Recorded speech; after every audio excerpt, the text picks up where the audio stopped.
नमस्कार बाबा. तुमचं नाव सांगा की. नाव सर्जेराव धुंडीपाटील. बरं. आणि गाव?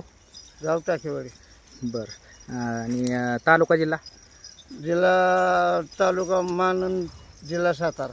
बरं ठीक आहे. मला सांगा किती वर्षापासून करताय हा व्यवसाय? ही 40 वर्ष झालं ही धंदा करतो. 40 वर्ष झालं. हा. सुरुवात कशा पद्धतीने केली होती? किती घेऊन केली होती? कसं काय? आधी स्टुडिओ खंडिक होती. आधी खंडीची होती का? हो. म्हणजे ही पिढ्यान पिढ्या आल्यात तुमची, हा. म्हणून तुम्ही तीच सांभाळत चाललाय. हा. आणि पहिले एकत्र असताना 100 सवाज होती. ती बाबांना वाटून घेतल्या. परत गरीब आली म्हणून आपली काय करतात. मला सांगा ही किती आहे ती एकूण? एकूण हे 90 आहे ती. 90 आहे ती. हो. ह्याच्यामध्ये शेळ्या किती आहेत? शेळ्या 14 आहेत. 14 शेळ्या आहेत. बरं. ह्या मेंढ्या कुठल्या जातीच्या आहेत? ही मिक्सिंग गावरान काय त्या हा. इजापूर माडगावच्या काय आहे त्या. मेंढा एक दिसला माडगाळचा. हो. बर. तो ह्या शेळ्यांमध्ये मेंढ्यांमधला आहे का विकत्रीचा आणलाय दुसरा? ती मी 90,000 आणला होता. 90,000 रुपयाला बिनू म्हणून तुम्ही आणलाय त्यात लावण्यासाठी. बरं ठीक आहे. मला सांगा आता शेळ्या दिसतात, पण शेळ्या सुद्धा वेगळ्या जातीच्या दिसतात. ती बुकुड इथला मी 35,000 बुकुड बी होता आपल्या. आता दुसरं ठेवलं करू त्या लांबड्या कानात. हा. ती काळं बारक हा. ती बारक करून ठेवलंय. ठेवली. बरं. मला सांगा त्या बोकडावरचा उकड होता का? हो. त्याच्यावरची पिल्ला ती. हो. बरं. त्याच्यामुळे ह्या शेळ्यांचं कान लांब आहेत का? बरं. आणि दुधाला ती आवर चालते. 1 लिटर 1.5 लिटर दूध देते. दूध देते 1 लिटर? मग बरं ठीक आहे. पिल्लं किती देतात ह्या शेळ्या? 2-3. 2-3 देतात. पिल्लं तुम्ही किती दिवसानंतर विकता बरं? मी एक पाजण्यातून 2 ठेवतो. 3 महिन्यात पिल्लं विकून टाकतो. 3 महिन्यात काय दरानं पिल्लू जाते? 7-8 हजार, 9,000, 10,000 जसे संपलेले. होय. हो. बरं ठीक आहे. आता मला सांगा आता ही तुम्ही दिवसभर फिरून चारताय. सकाळपासूनच नियोजन कसं असतं तुमचं दिवसभर चारायचं? ही असं काय गावलं तिथं चारायचं, पाणी पाजायची, परत काट्या पाडायच्या, कुठं काय गावलं बघायचं. बर. नाही तर संध्याकाळ जवायचं बारक्या पिलांना रचिप चाराचा पेंड आणि शेंगदाणा पेंड जोरी, नाहीतर मका. म्हणजे बारक्या पिल्लांना फक्त खुराक द्यावा लागतो. बाकी तुम्ही दिवसभर कष्ट फिरायचं आणि झाडपाला पाडणे एवढंच. हो. बरं ठीक आहे. आता मला सांगा ह्याच्यामध्ये रोग राई काय येते का नाही? इथे पण त्याला औषध निघाले, औषध करतो त्यामुळे काय होत नाही. वेळच्या वेळेला लसी वगैरे टोचता का? हो. 3 महिन्याला सगळं असतं जिथल्या तिथं व्यवस्थित डोस. बर. मला सांगा आता ह्याच्यामध्ये ह्या शेळ्या जी दिसतात ह्या सरासरी काय किंमत राहील एका शेळीची? काय किंमत होऊ शकते? मध्ये विकले की ना 5 शेळ्या 25,000. 25,000 5 शेळ्या विकल्या म्हणजे सरासरी 25,000 रुपये किमतीची एक शेळी आहे तुमच्याकडे. हो. आता लागलेले आता याला झालं की ते दरच आहेत. होय. बर. आता मला सांगा आता ह्या शेळ्यांमध्ये मोठा बोकड दिसत नाही, मग ती पिल्लू तुम्ही ठेवलंय. हो. आता गाभून गेले ही पिल्लं व्यवस्थित चालू होते बोकाड. ती बोकाड लावायला चालू होते. मग ती करडू काय मागितलं का नाही कोणी का? किंवा त्याला मागणी काय करतो आपल्याला ते ठेवलं ते मग मागते 10,000 पण देऊन परत काय करू. हा. म्हणजे आपल्या शेळ्यांसाठी ठेवलं ती. मागायला जास्त पैशाने मागते ती का? तर ती वेगळ्या जातीचा आहे म्हणून त्याला मागणी आहे. पण आपल्या शेळ्यांचं पुन्हा वांदा होईल म्हणून तुम्ही ठेवलंय ती बिनू म्हणून, त्याला द्यायचं नाही. बर. मला सांगा आता ह्याच्यामध्ये जवळपास वर्षभरात किती रुपये उत्पन्न राहतं? तरी 5-6 लाख 7 लाख होत. 7 लाख होते. बरं. मला सांगा आता मी बऱ्याच जणांच्या मुलाखती घेतल्यात, म्हणजे शेळी पालन असं फिरस्ती करणाऱ्या आणि बंदिस्तवाल्यांच्या सुद्धा थोडक्यात. तर मला सांगा की बंदिस्त शेळी पालन चांगलं आहे का हे आपलं फिरून चारता हे चांगलं आहे? फिरून तर चांगलं आहे, पण बंदिस्त मध्ये त्याला सारखं खुराक द्यावं लागणार.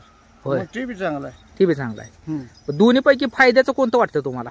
फायद्याचं मग तसं म्हणणार जर उत्पन्न काढायचं म्हटलं हे फिरून ऐकत नाही. हे ऐकत नाही. बर. मग त्याला रतीब जास्त खर्च जास्त आहे त्याला.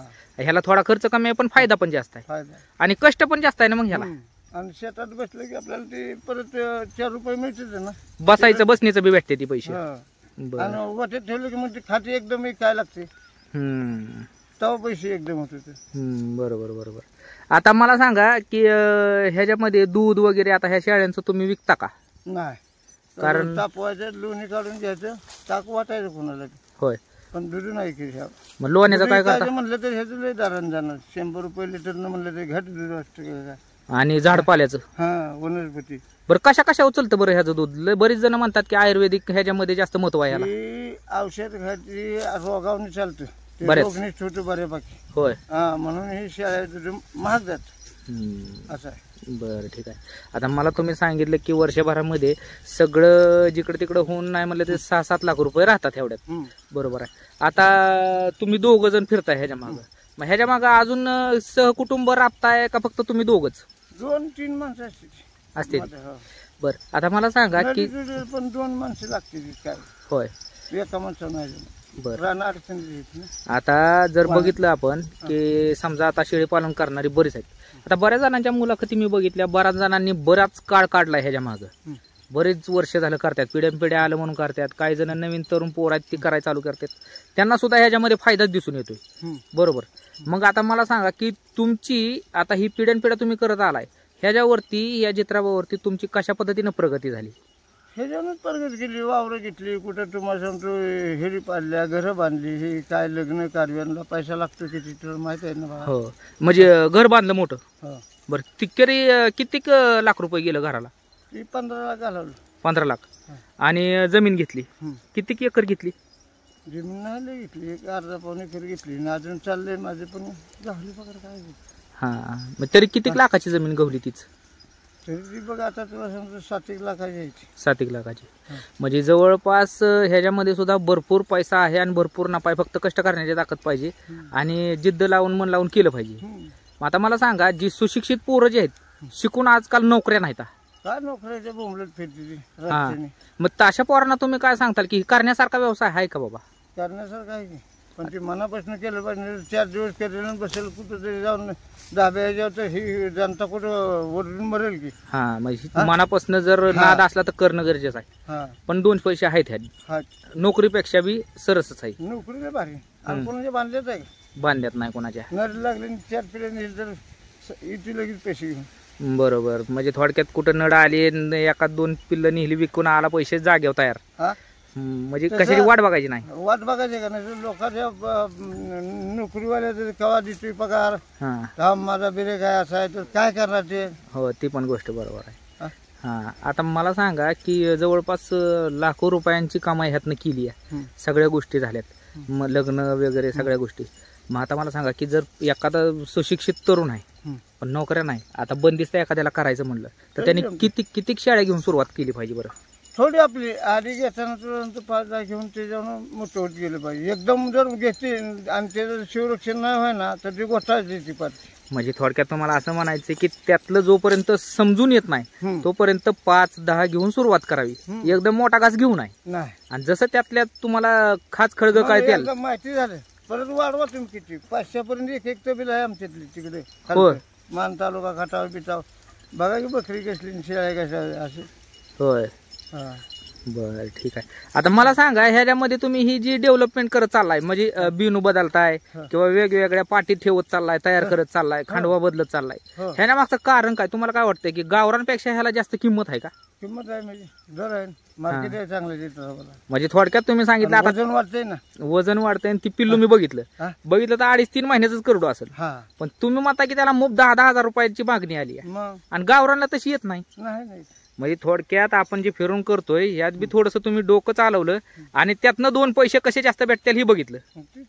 मग ह्याच गोष्टीचा तात्पर्य डोक्यात घेऊन तरुण पोरांनी केलं पाहिजे आणि नोकरीच्या मागे न लागता हा व्यवसाय करण्यासारखा आहे.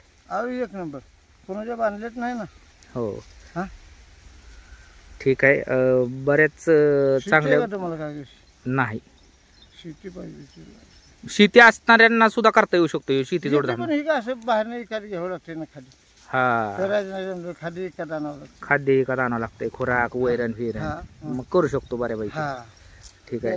एखादं खांडा फिंडानं वावर केलं त्यात काय केलं तर मग ते आपल्याला खाली घ्यायचं असली परवडते चांगलं. हो. आणि महत्वाचा प्रश्न काय आहे की आता आपण म्हणतोय की नोकरीपेक्षा चांगला पैसा आहे, पण आजकाल काय झालंय की शेळ्या मेंढ्या बघितलं की पोरांची लग्न होत नाही ती. ह्याच्या मागं कारण काय तुम्हाला काय वाटतंय?